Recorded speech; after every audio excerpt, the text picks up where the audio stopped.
The evening breeze carried the faint scent of blooming jasmine through the quiet streets of Willow Creek Estates. I stood at my front window, watching the wrought iron gate at the community entrance glide open for what felt like the 100th time that week. My name is Marcus Hale. I had moved here 6 months ago seeking peace after years of city noise, but peace was proving elusive in this perfectly manicured gated community. Willow Creek was one of those places where every lawn was edged like a military haircut, and every house followed the same neutral palette of beige, gray, and soft white. The Homeowners Association, or HOA, made sure of it. And at the center of that enforcement was Karen Whitfield. Everyone called her Karen, though her real name was the same. She wore it like a badge. At 48, with perfectly highlighted hair that never moved in the wind and a clipboard that seemed permanently attached to her hand, Karen had appointed herself the guardian of Willow Creek's standards. She patrolled the neighborhood in her white SUV, noting down infractions: a trash can left out 10 minutes too long, a welcome mat that was slightly faded, or, God forbid, holiday lights left up past January 15th. I had tried to stay under her radar. As a freelance architect working from home, I valued my privacy. The gate code was my first line of defense against solicitors and unexpected visitors. I had changed it twice already since moving in. Then came the afternoon that changed everything. It was a Thursday in late spring. I was reviewing blueprints on my laptop when my phone buzzed with a notification from the community security app. Someone had used the gate code at 2:17 p.m. I checked the camera feed. A delivery van I didn't recognize had entered. Odd, since I wasn't expecting anything. I shrugged it off until later that evening when I stepped outside to water the plants. My neighbor, Mrs. Alvarez from 2 doors down, waved me over. "Marcus, did you know the gate code is posted on that neighborhood forum?" she asked, her voice low. I froze. "What?" She showed me her phone.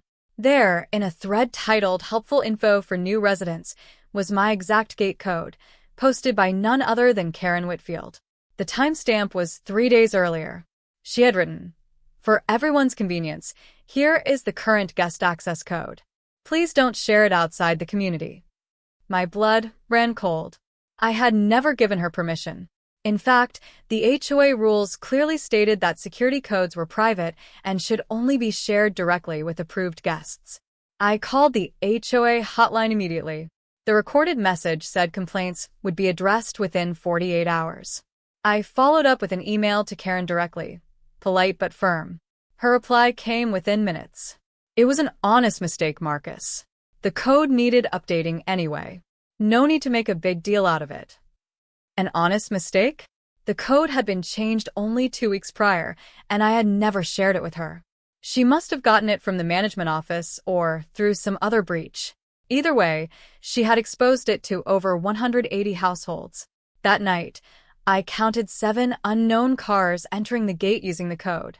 Delivery drivers, rideshare pickups, even a door-to-door salesman who made it all the way to my porch before I turned him away. Privacy wasn't just a preference anymore. It was gone. I spent the next 2 days thinking. Confrontation wouldn't work. Karen thrived on it.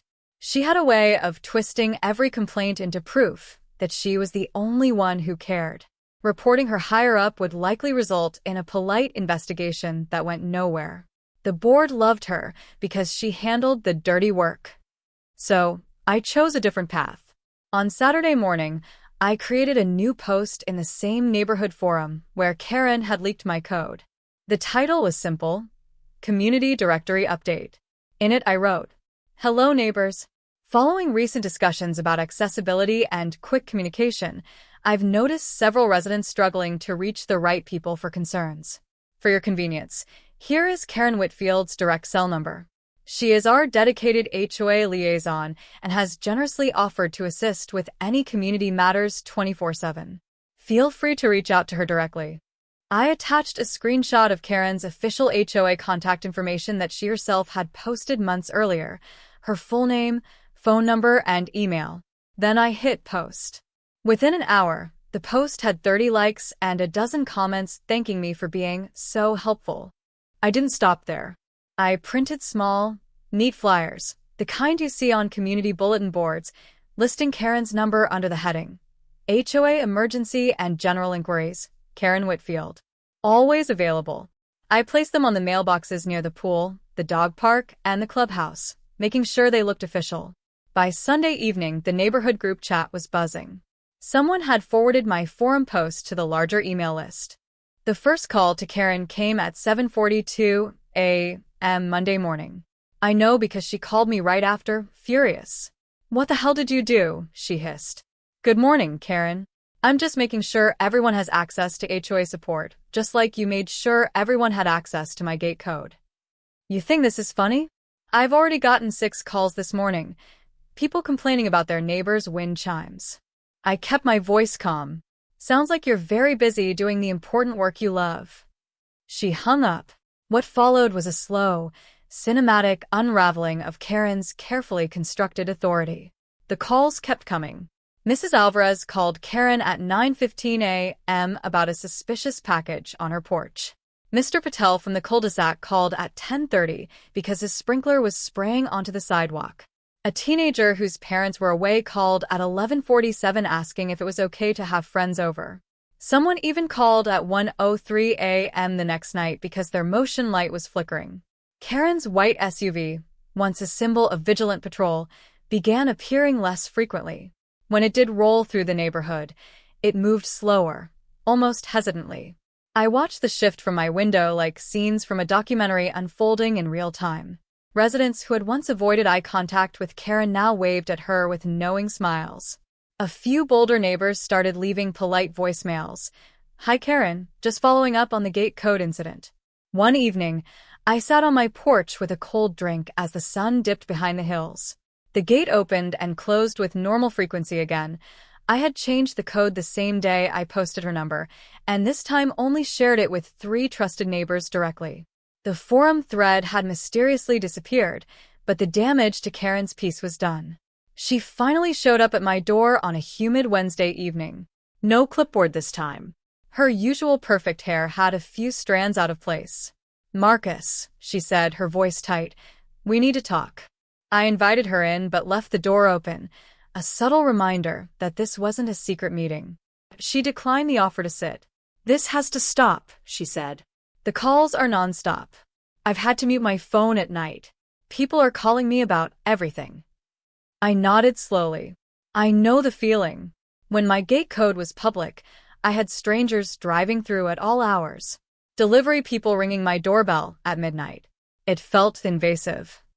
Her face tightened. For the first time, I saw something like regret flicker across her features. "I didn't think it was a big deal," she admitted quietly. "I was trying to be helpful.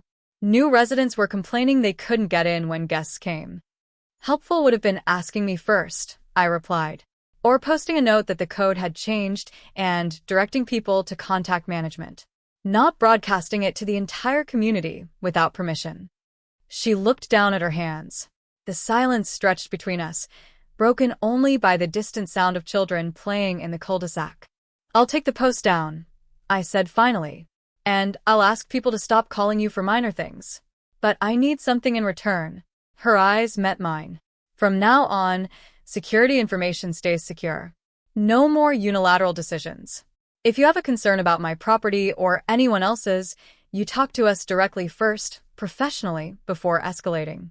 And the HOA needs to update its privacy policy regarding access codes." Karen exhaled a long breath. "Fine. I can present that to the board." We shook hands. It wasn't warm, but it was civil. In the weeks that followed, Willow Creek found a new equilibrium. Karen's patrols became less frequent and more measured.